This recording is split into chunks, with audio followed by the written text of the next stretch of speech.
caught up in the idea of God loving, especially the God that exists now, because I do believe that God has changed over time and grown and shifted and morphed.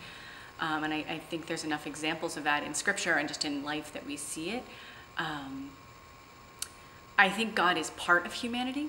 I think that there is a spark of the divine in everything, including human beings. And so God is intimately connected and interwoven with us.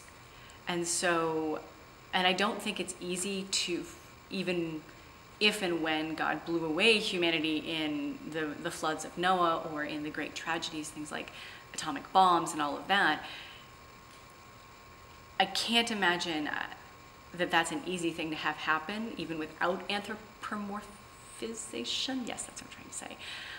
Even assuming God as process versus deity in the way we often think of it, that is a radical shift of energy. If you think about the atomic weapon going off or even the tsunamis, the shift energetically that physically happens, and it doesn't have to be like woo-woo, it's even a physics thing that happens, that is so radical of a change that it can't be a good time for anyone, even God. Even if you don't believe in a God that is loving humanity, that's a hard physical change to go through. Yeah, I guess for me, God is more of the pool of blessings kind of idea and a process. I'm very panentheistic in my beliefs. So I do think the sum of the parts adds up to something greater, but I have a really hard time putting that in human terms. I have a really hard time believing there is a human type consciousness on top of this that says, that Ketzirah, she's kind of awesome, we dig her, she's gonna get this. You kind of suck, sorry. Or this one group of people, rock on with your bad self. The rest of you, sorry, bad thing for you.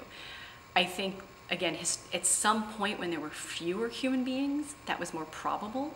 But there's a lot of us now, and the world is more complex, and there's so much more going on. Knowing I was going to have this conversation, I actually was obviously thinking about this, and I thought about someone who starts a small company, and they're the president or CEO, and they are intimately involved in the day-to-day and the vision at the very beginning, but as it grows and it grows and it grows, they're there and they're present, but they have to become more removed from the everyday actions of it. It's not quite deist. I don't think it's like, see ya, I'm gone, but they have more intercessories in there and processes in place, so you feel the presence of that president or CEO, but you don't even see them necessarily ever. And your actions are guided, but it's not like they looked at you necessarily and said, you do this. But I would say angels and the hosts of heaven, however you might understand it, I think they fall into that role of the ones that are interceding on a more regular basis with the actions of the world. And I definitely resonate with that idea that even a blade of grass has its own individual angel.